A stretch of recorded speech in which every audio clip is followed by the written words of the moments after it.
जय श्री कृष्णा। ओम नमो भगवते वासुदेवाय नमः।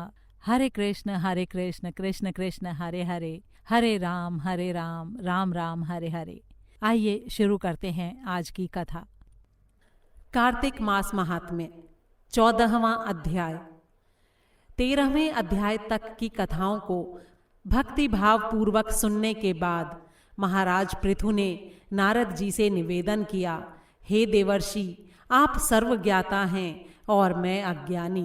अब आप कृपा करके संतान वृद्धि तथा सुख संपत्ति देने वाली महाविद्या, महामाया, महामेधा, महास्मृति, महामोहा, महादेवी, महाईश्वरी तथा सर्व ईश्वरी अहोई देवी जी की उत्पत्ति तथा इनका व्रत कब और कैसे किया जाता है, इस बारे में हमें विस्तार पूर्वक बतलाइए।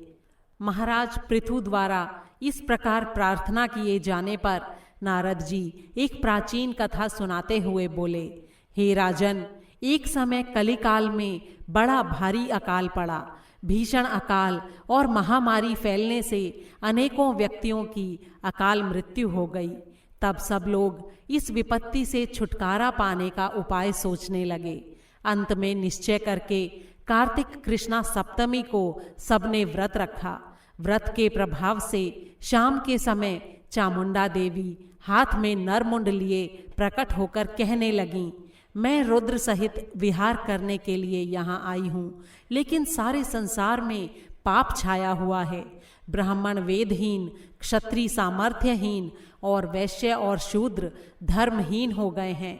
स्त्रियों ने पतिव्रत धर्म छोड़ दिया है, इसलिए सभी लोगों को अहोई का व्रत करना चाहिए।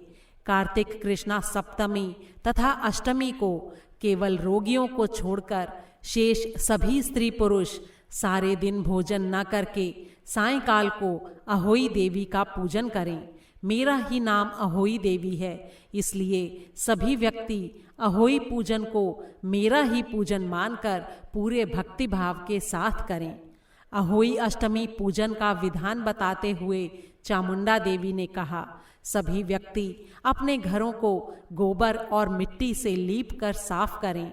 फिर काला, पीला, हरा तथा लाल इन 4 रंगों से द्वार पर मेरी मूर्ति बनाएं और स्वादिष्ट पकवान बनाकर मेरी पूजा करें। जब चामुंडा देवी ये कह रही थीं, तभी एक धीवर की स्त्री बोली, हे माता, हम नीच लोगों का कर्तव्य भी बतलाएं। तब देवी ने कहा, तुम लोग भी मेरे भक्त हो, इसलिए सब लोग मेरा पूजन करके जब तुम्हारी संतानों को पूजेंगे तभी उनकी पूजा सफल होगी। मेरी पूजा के बाद कुम्हारिन और मालिन की भी पूजा होगी। इतना कहकर देवी वहां से अंतर्ध्यान हो गईं। सभी व्यक्तियों ने चामुंडा देवी के कहे अनुसार व्रत और पूजन किया। इससे सबके संकट दूर हो गए और सारा संसार सुखपूर्वक रहने लगा। अहोई अष्टमी की कथा सुनने के पश्चात राजा पृथु ने नारद जी से पूछा, हे ऋषिवर, महीनों में कार्तिक और तिथियों में एकादशी को सर्वश्रेष्ठ क्यों माना गया है? कृपा करके बतलाइए। तब नारद जी ने कहा, हे राजन, एक बार यही प्रश्न सत्यभामा जी ने भगवान कृष्ण से पूछा था। भगवान कृष्ण ने जो उत्तर सत्यभामा को दिया था वही मैं तुमसे कहता हूँ, ध्यानपूर्वक सुनो। एक समय सत्यभामा जी ने श्री कृष्ण जी से पूछा, हे प्राणनाथ, जब सभी मास और तिथियां बराबर हैं तब कार्तिक मास और एकादशी तिथि को सर्वोत्तम क्यों माना गया है? तब श्री कृष्ण जी ने कहा, हे प्रिय, शंख नाम का एक दैत्य समुद्र का पुत्र था। वो दैत्य इतना बलवान था कि उसने इंद्र आदि देवताओं को स्वर्ग से निकालकर उनका स्थान स्वयं ले लिया। सब देवता उससे भयभीत होकर अपने बाल बच्चों सहित पर्वतों की गुफाओं में चले गए। वो दैत्य सोचने लगा कि मैंने देवताओं का स्थान तो ले लिया, लेकिन उन्हें जीता नहीं गया है। ऐसा प्रतीत होता है कि देवता वेद मंत्रों के कारण बलशाली हैं, इसलिए मुझे मंत्रों सहित सभी वेदों का हरण कर लेना चाहिए। जब उसने ऐसा विचार किया तो वेद डर के मारे समुद्र में जाकर छिप गए। ब्रह्मा आदि सभी देवताओं ने जब संसार को वेद विहीन देखा तो सभी देवी देवता भगवान विष्णु की शरण में गए। शेष शैया पर भगवान को निद्रा में मग्न देखकर सभी देवता उन्हें जगाने के लिए स्तुतियां, भजन, कीर्तन और गायन वादन आदि करने लगे। भगवान श्री विष्णु के जाग जाने पर सभी देवताओं ने उन्हें पहला आवाहन, दूसरा आसन, तीसरा पाद्य, चौथा अर्घ्य, पांचवां आचमन, छठा स्नान, सातवां वस्त्र, आठवां यज्ञोपवीत, नौवां चंदन, 10वां पुष्प, 11वां धूप, 12वां दीप, 13वां नैवेद्य, 14वां तांबूल यानी पान, 15वां प्रदक्षिणा और 16वां नमस्कार द्वारा उनका षोडश उपचार पूजन किया। तब विष्णु भगवान प्रसन्न होकर देवताओं से कहने लगे, हे देवताओं, मैं तुमसे प्रसन्न हूँ, इसलिए शंख आदि दैत्यों को मारकर मैं शीघ्र ही चारों वेदों को वापस ले आऊँगा। लेकिन आज से वेद बीज मंत्रों सहित कार्तिक मास में जल में निवास करेंगे। इसलिए कार्तिक के महीने में जो कोई जल में स्नान करेगा उसको यज्ञ करने के समान फल प्राप्त होगा और उसके सारे विघ्न दूर हो जाएंगे। हे देवताओं, आज एकादशी के दिन आप सबने मुझे जगाया है, इसलिए सब तिथियों में एकादशी की मान्यता अधिक होगी। वस्तुतः कार्तिक और एकादशी का व्रत मुझे बेहद प्रिय है। आगे की कथा सुनाते हुए नारद जी ने कहा, हे राजन, कहकर भगवान मछली का रूप धारण करके विंध्याचल में निवास कर रहे महर्षि कश्यप जी की अंजुलि में आ गए। कश्यप जी ने उनको कमंडल में डाल दिया। जब कमंडल भर गया तो मछली रूप धारण किए हुए भगवान कहने लगे कि हमको कोई बड़ा स्थान दो। तब कश्यप जी ने उन्हें घड़ा दिया।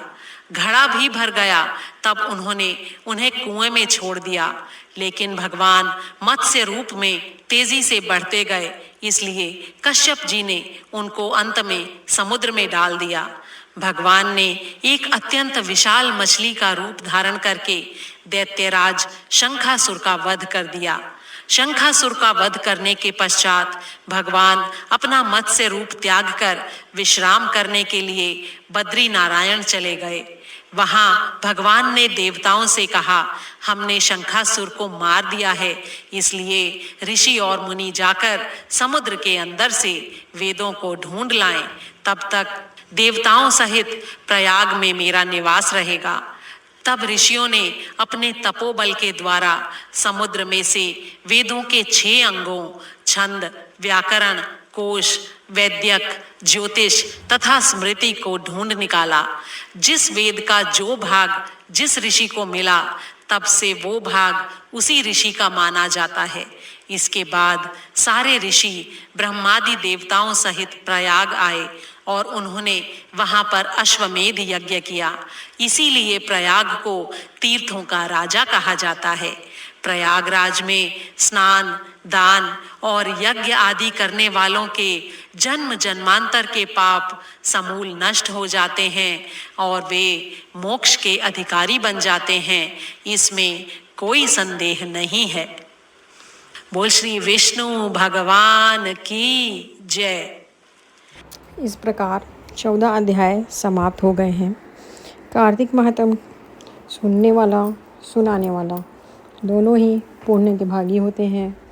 कार्तिक के माह में दीप का दान, दीपदान ही सर्वश्रेष्ठ दान है। आंवले का दान स्वर्ण के दान के समान माना गया है। आप स्वर्ण दान नहीं कर सकते तो आप आंवले का दान जरूर करें, दीप का दान जरूर करें। हर हर महादेव। इस कार्तिक महात्म को पूरा सुने। हर हर महादेव, हर हर महादेव। वीडियो अच्छा लगे तो please subscribe the channel, like the video and share the video.